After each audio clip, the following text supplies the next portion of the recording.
Nos últimos dias, o mundo acompanhou com bastante apreensão o desaparecimento de Juliana Marins, uma jovem brasileira de 26 anos que sofreu um trágico acidente numa das trilhas do Monte Rinjani, um vulcão ativo localizado na ilha de Lombok, na Indonésia. A Juliana estava a viajar sozinha desde fevereiro e no dia 21 de junho, enquanto estava a fazer uma caminhada, ela pediu para ficar a descansar um pouco.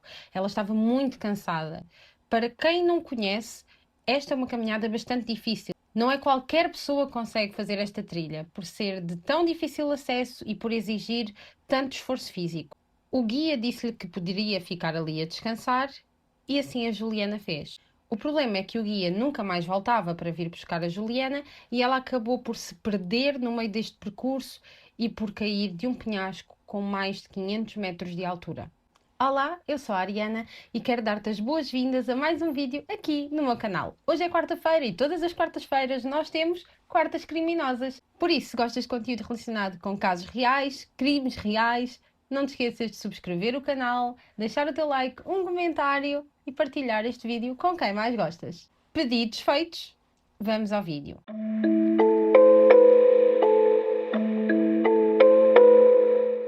Quando se aperceberam do desaparecimento da Juliana, foram supostamente, e vocês já vão perceber porque é que eu digo, supostamente mobilizados drones e equipas de buscas. O problema é que foi dito à família que estava a ser feito tudo o possível e o impossível para encontrarem a Juliana. No entanto, existem duas versões.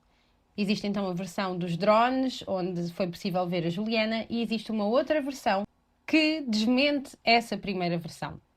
Uma versão em que é dito que não chegaram a ver a Juliana.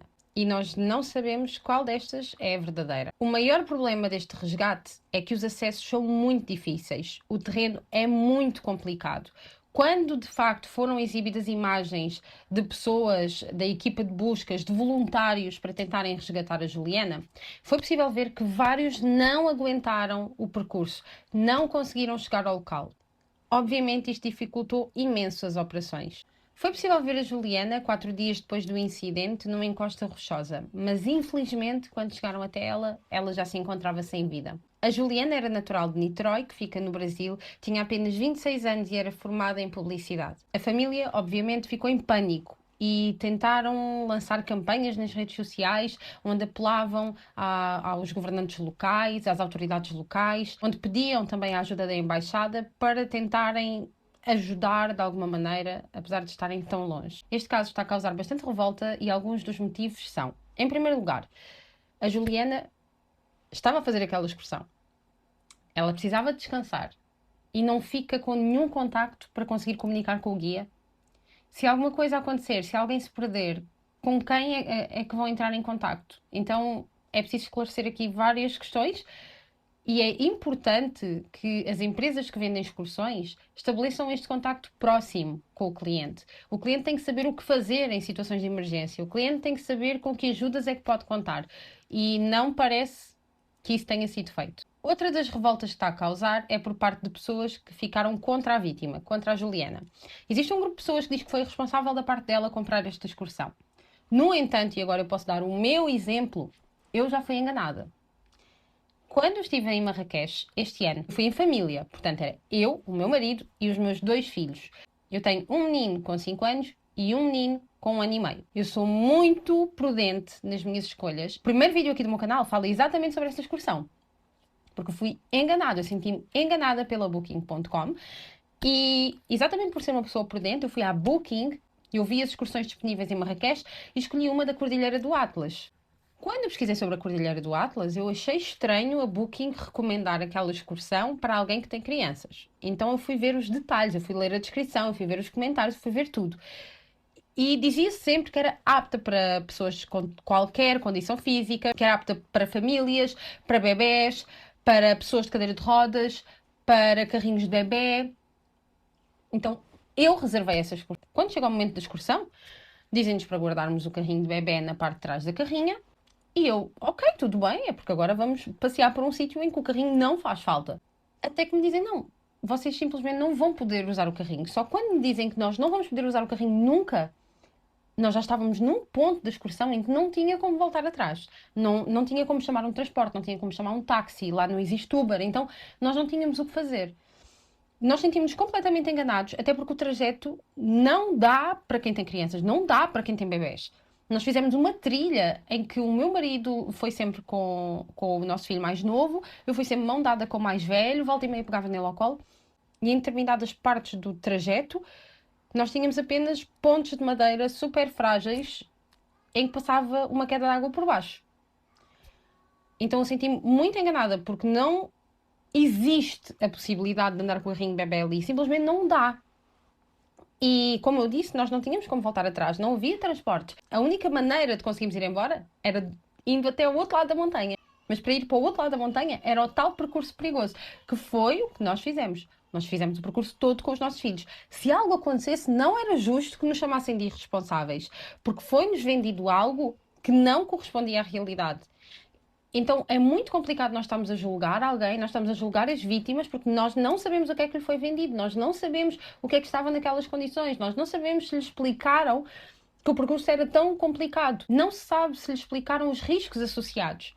E ainda que lhe tenham explicado, nós não vamos culpar a vítima. Agora, o que é que podemos aprender deste caso? Em vez de julgarmos, nós podemos sim olhar para este caso e estabelecer medidas de segurança muito melhores para o futuro. Até porque o caso da Juliana não foi o primeiro. E se as autoridades locais não estabelecerem regras de segurança, se os guias locais não forem responsabilizados, o que vai acontecer é que também não vai ser o último caso. Agora vou falar-vos sobre alguns casos que já aconteceram no Monte Rijani. Para vocês terem uma noção, o histórico de desaparecimentos, de mortes, de feridos, de acidentes no Monte Rijani é preocupante, especialmente nos últimos anos, o que faz todo o sentido, porque cada vez mais está na moda viajar, cada vez mais nós somos bombardeados com conteúdo relacionado com viagens e queremos viajar mais e conhecer mais o mundo. Portanto, é óbvio que com o passar do tempo, com a divulgação das viagens, a tendência é piorar. Então vou ver aqui nos meus apontamentos. Entre 2020 e 2024, o Parque Nacional do Monte Rijani registou 180 acidentes e 8 mortes. Todos estes casos têm coisas em comum. Trilhas não oficiais, as condições climatéricas adversas e quedas em desfiladeiros.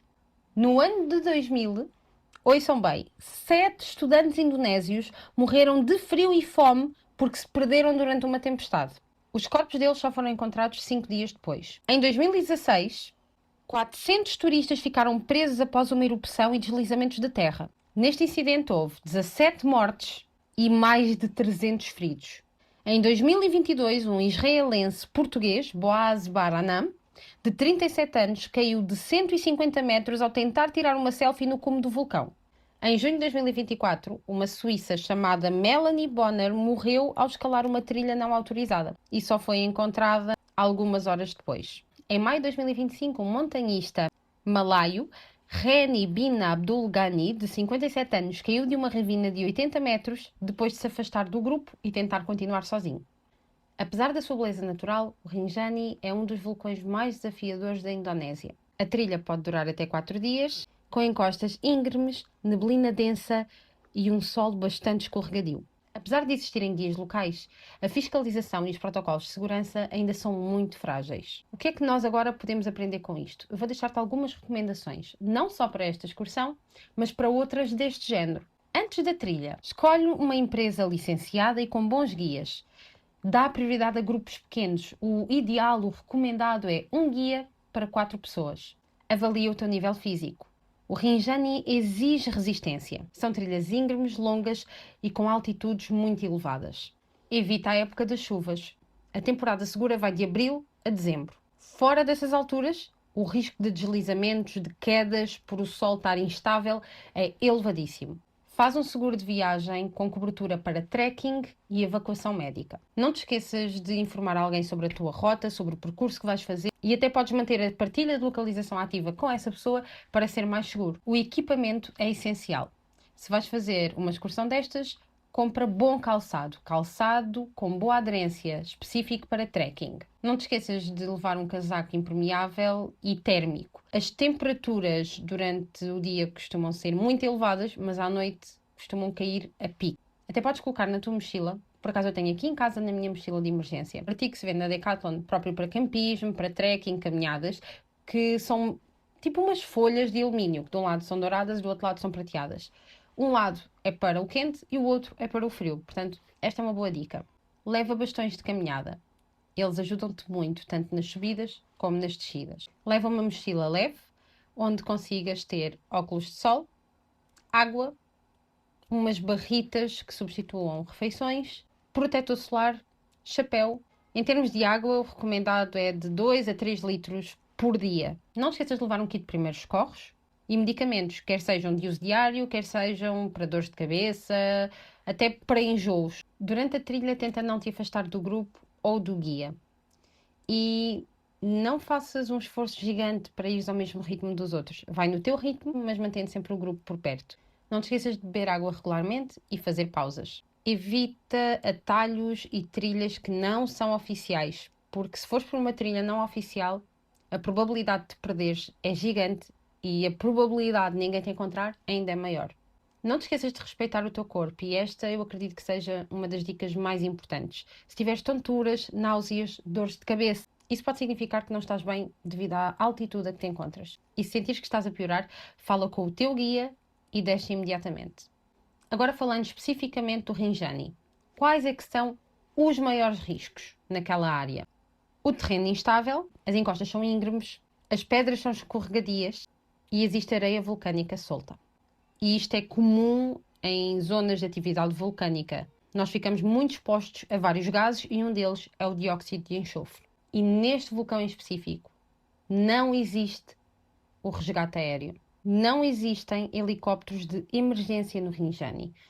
Portanto, a prevenção é tudo. Que a memória da Juliana nos ajude a cuidarmos melhor de nós e dos outros. Isto pode ser feito melhorando as medidas de segurança e de resgate neste local que tem tanto de fascinante como de desafiador, o Rinjani.